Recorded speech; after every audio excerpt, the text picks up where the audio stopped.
se no projeto pedagógico do curso de pedagogia, lembrando que os pedagogos são ainda os grandes responsáveis pela educação dos estudantes do primeiro ano ao quinto ano, está havendo uma mudança, já no terceiro, no quarto ou quinto ano, por exemplo, ciências, né? Já tem professor de física, de química, de ciência, de biologia, já tem professor de geografia separado, junto com de história ou separado. Eu mesmo só tive uma única professora, né?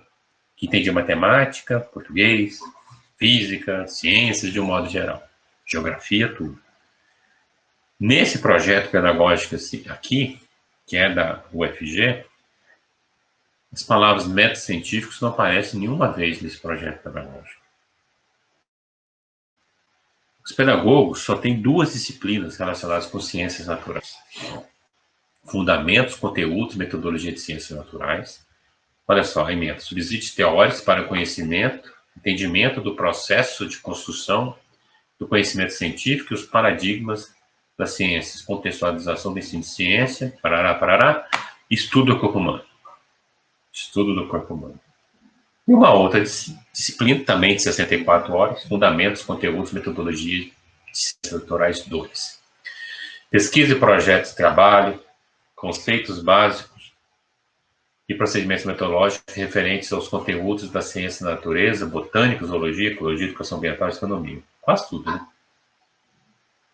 Como é que vai desenvolver projeto? Onde que vai ter experiência de conduzir projeto para fazer com que os seus alunos lá de 7, 8, 9 anos consigam entender o método científico?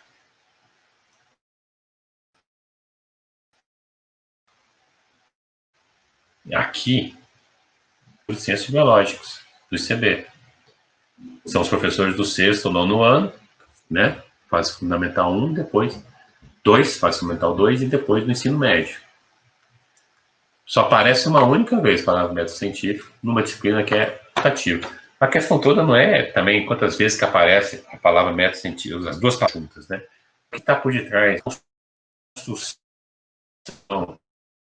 né, do PPC? Consegue ver que ele está premiado de hipóteses, de perguntas, e está saindo essas palavras lá de dentro, né? Será?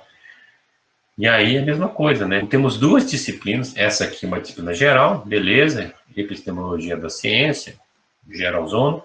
Agora a outra aqui, a metodologia da pesquisa em educação. Por que reforçar educação? O aluno vai ser professor de ciência biológica, de biologia. Ele tem que entender como é que as pesquisas em zoologia, em botânica, em fisiologia vegetal, animal, são realizadas. Não é porque só da educação. Quer dizer, então, um aluno da licenciatura só pode fazer pesquisa em ensino? É isso que eles estão querendo dizer? Ele tem que entender das ciências biológicas. Depois ele tem que saber como fazer esse conhecimento chegar no aluno, né? E aí o professor Roberto Lempert, neurocientista que tenta, da UFRJ, tem diversos vídeos que tenta fazer uma ponte entre a neurociência e a aprendizagem. Ele diz claramente, ó, nessa reportagem que eu também vou mandar para vocês, professores são mal formados, mal remunerados e mal utilizados. Mal formados porque as faculdades de pedagogia e de licenciatura ainda têm um viés conservador, ideológico e intuitivo, indiferente ou hostil às práticas pedagógicas derivadas do método científico. Método científico, mesmo tendo nascido, né, nas ciências humanas, foram filósofos que pensaram ele, o método científico, são considerados pelas ciências humanas como excludente. Né? A ciência exclui. E aí eles não querem usar. Mesmo sabendo, quem lê um pouco de Vygotsky, né? Quem lê um pouco de Paulo Freire, entende que eles consideram e valorizam o método científico. Mas agora, ninguém quer saber do método científico. Aí vai ficar difícil. Se você não treina desde os 7 anos, né? Vai chegar depois, vai ser um adulto que não vai entender a importância de se preservar, não vai entender qual é o papel do morcego, não vai entender que não devemos ter mercado de animais vivos, não vai entender que temos que impedir tráfico de animal, e depois vem a pandemia e não vai entender por que nós temos que fazer isolamento social. Não vai entender que o vírus não está nem aí para nós. Nós é que temos que evitá-lo. Aí vai ficar difícil. Aí já é tarde, como tem acontecido hoje. Mas o mundo inteiro, né, tem pensado em como construir, a palavra é assim mesmo, como construir um novo professor melhor. Aqui é a revista da Nature, é um artigo da Nature, uma revista mais prestigiosa do mundo. Diversos conhecimentos aqui, um monte. E nós estamos parados aqui no Brasil.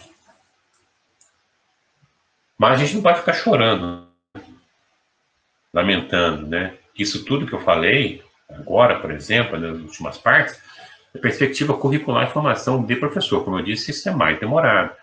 Mas nós temos que fazer o quê? Divulgação de pesquisas de forma interessante, né? Usar as redes sociais.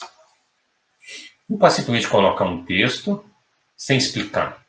Não adianta colocar o artigo em inglês. As nossas redes sociais, nós ainda temos muita bolha, nós temos que conseguir vencer essa bolha. Né? Pegar pessoas que não têm nada a ver com a gente, que têm outra formação. Vocês podem até lerem algumas páginas de revistas relacionadas à ciência, mas o interessante é que o seu José do posto, o atendente da farmácia, da padaria, que sejam essas pessoas, né? Que não entendam nada, é o público especializado, que chegariam nessas páginas, olha que legal, mas para isso tem que ser uma coisa interessante. E isso gasta tempo, né? Fazer algo interessante para divulgar gasta tempo. Isso nós vamos aprender aqui um pouco nessa disciplina. Isso gasta tempo. E isso tem que ser valorizado pelas instituições de fomento, CNPq, CAPES, CAPEG, qualquer outra, né? Programa de pós-graduação que valoriza, por exemplo, só o PGBank considera ter sido membro do PET-Bio, né, bolsista, como similar a ser bolsista de iniciação científica.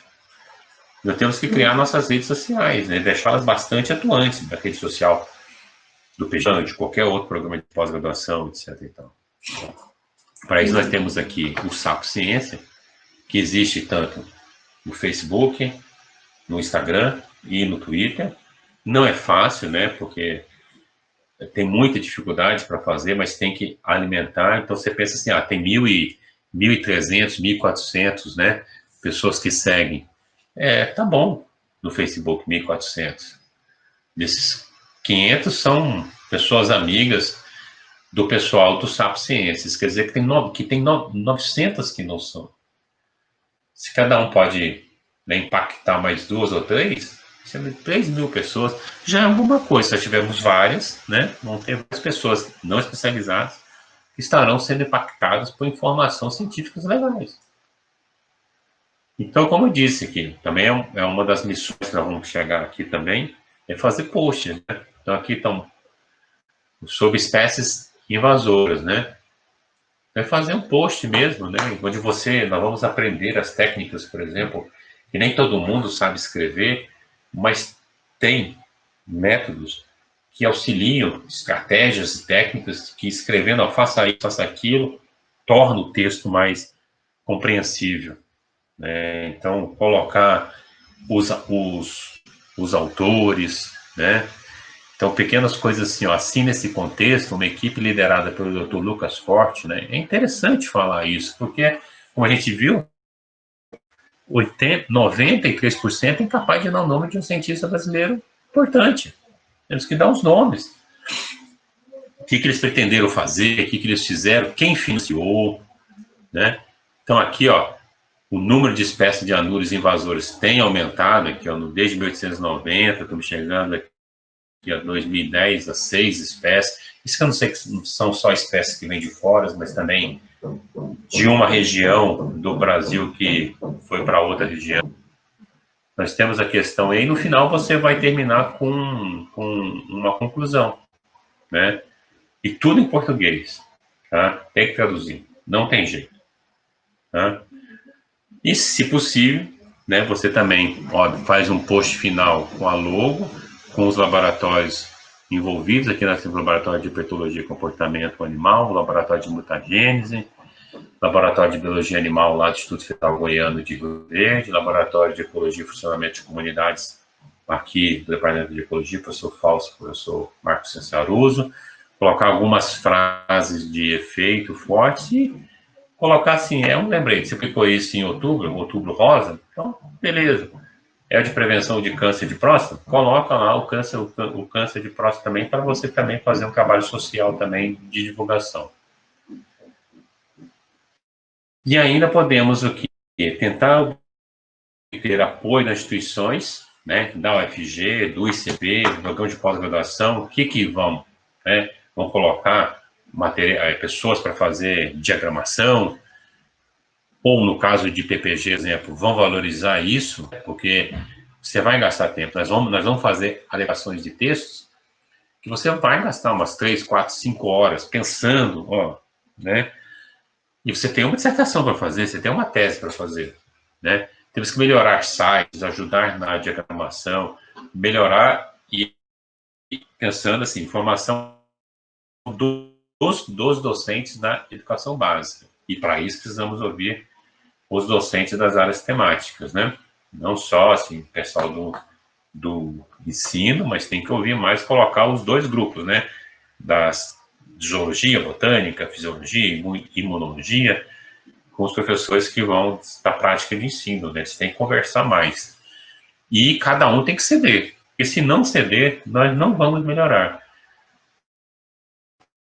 E é isso tudo, assim, pensando em termos de valorização da divulgação científica, porque não, vocês gostam muito, né? Eu também gosto, né? Quem não gosta de publicar um artigo na revista 1, revista Autor de Impacto 6, 3, etc. e tal, mas veja só, você vai publicar numa revista Fator de Impacto 30. Quantas pessoas vão ler? Quantas? Agora você faz um vídeo legal de divulgação científica. Quantas pessoas vão acessar esse vídeo? 10.000? E aí, o que é mais importante hoje? Hoje, eu te digo que o mais importante é convencer as pessoas não especializadas a descobrir. Estudar o sapo mesmo. É estudar a esponja. Né? É estudar o cocô da ave lá.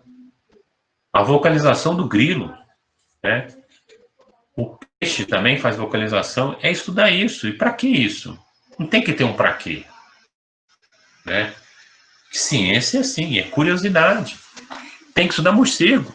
Se a gente tivesse estudado morcego, né? Talvez a gente poderia ter evitado um tanto da situação que nós estamos vivendo hoje. Só que as pessoas também, e dentro das próprias instituições, dos próprios departamentos de pós-graduação, inclusive, há, né, pesquisadores que são melhores do que os outros, porque publicam em revistas de impacto maior. Isso deveria estar com os dias contados. Senão nós não vamos avançar. Se nós fizermos um trabalho de divulgação científica importante, bem feito, não há garantia que vai dar certo. Mas se nós não fizermos nada, não vamos sair do lugar. Vamos continuar aí tendo negacionismo científico, cortes e cortes cada vez mais na ciência, no sistema de tecnologia. Quem sabe a gente faz com que as crianças, né, a curiosidade científica das crianças não seja perdida ao longo da escola, formando novos professores que vão dar aulas mais envolventes. Como Carl Sagan disse, toda criança começa como cientista nato, então a gente acaba com isso. Alguns passam pelo sistema com admiração e entusiasmo pela ciência intactos. Alguém deu uma palestra, uma aula para criança de 9, 10, 8, muitos porquês, eles sabem de tudo. E depois, só com o tempo, chega no ensino médio, chega aqui na graduação, chega na pós, você pergunta alguma coisa, ninguém responde. Curiosidade, nós matamos. Nós é todo mundo, né? Nós que formamos professores, os professores, né? Todo mundo tem um pouco de responsabilidade, né, para tentar isso. E é isso que nós vamos ver aqui na disciplina. Vamos tentar ver como adequar textos e como fazer posts para redes sociais.